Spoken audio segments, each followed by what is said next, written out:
Mimi nafikiri kuna ombwe la uongozi ndani ya Simba, kwa sababu Mo hakupashwa kuuliza kwenye peji, alipashwa kuuliza kwenye vikao halali, na yeye ana wawakilishi wake ndani ya bodi ya Simba. Kwa hiyo haya sio mambo ya kuuliza kwenye mtandao. Nafikiri alikuwa anaandika kuchekesha tu, lakini halali ni kwamba alipashwa awasiliane na viongozi wenzake, hasa wale aliowaweka, sababu wapo Magori sio mwenyekiti wa bodi na alimweka yeye, na kuna wajumbe wengine wa bodi ambao amewateua. Kwa hiyo kiutendaji na kiuhalisia alipashwa aulize ndani ya awaulize viongozi na sio kwenye kurasa za mitandao ya kijamii.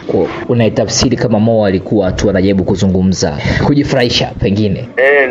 Mimi binafsi kama mwanahabari na mwanadiplomasia, hili jambo Mo alipashwa awaulize kule. Mimi nafikiri alikuwa anamkumbusha tu, ni labda ni kukumbushana tu, lakini sidhani kama ilikuwa ni haki au ni wajibu kuuliza kwenye mtandao. Labda hawana mawasiliano mazuri na mwenyekiti, kwa hiyo inawezekana akatumia nafasi hiyo pengine kuuliza. Sidhani kama Simba kuna jambo baya linaloendelea. Jambo la msingi ni kwamba ni viongozi wakae pamoja, waridhie yale yaliyokubaliwa na wanachama, wakia hatua ya kufanya maamuzi sahihi kwa manufaa ya Simba. Lakini kwanza kurushiana maneno kwenye mitandao wala haisaidii.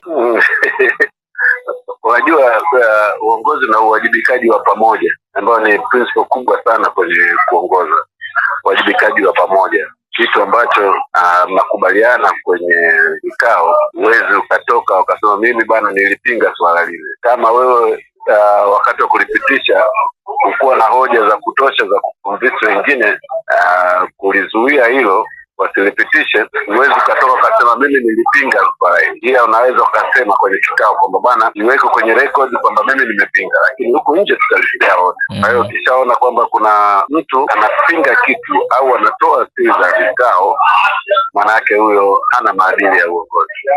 Kama kile alichofanya Mo Dewji kuuliza wakati yuko ndani ya uongozi wa Simba, anauliza pia kwenye peji za Simba hadharani kabisa. Hii inatupa picha kwamba hawako sawa viongozi wa Simba. Of course, inaweza kawa hawako sawa, lakini anatoa shinikizo kwa sababu anajua kinachozuia sio viongozi wa Simba. Anajua kinachozuia ni kanuni na sheria za nchi za umiliki wa klabu.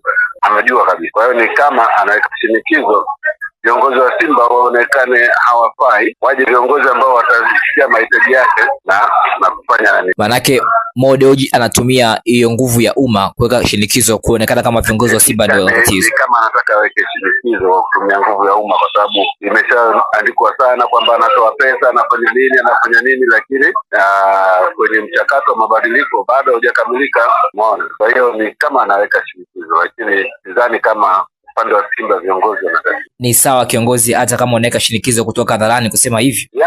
Hiyo ni ukosefu wa maadili. Of course kwenye uongozi kuna mbinu nyingi, moja hapo ndio hiyo, lakini lazima uwe na mbinu ambayo itakuwa iko ndani ya maadili, lakini hiyo kutoka kuwashutumu watu ni kinyume cha maadili.